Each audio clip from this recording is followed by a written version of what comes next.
गोला जी।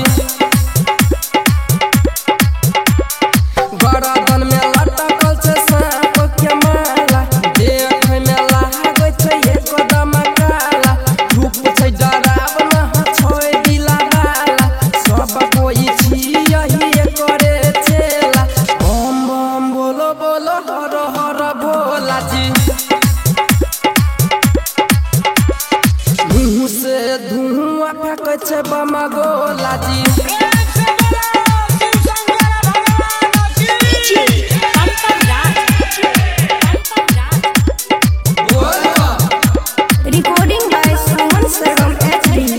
देहिया में पिन्हने छे मिर्ग के छाल, कालो के काल छियै जय महाकाल। देहिया में पिन्हने छे मिर्ग के छाल, कालो के काल छियै जय महाकाल।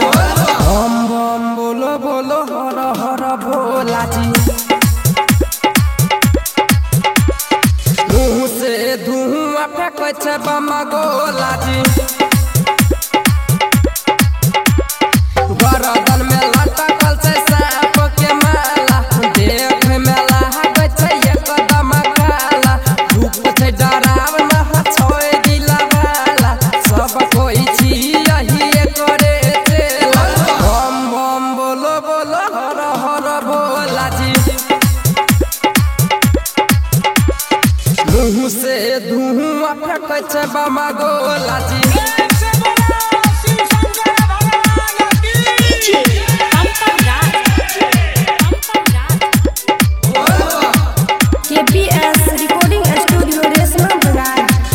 गायक विभीषण गाबै छै हो गाना, ओ त छियै भोला के दीवाना।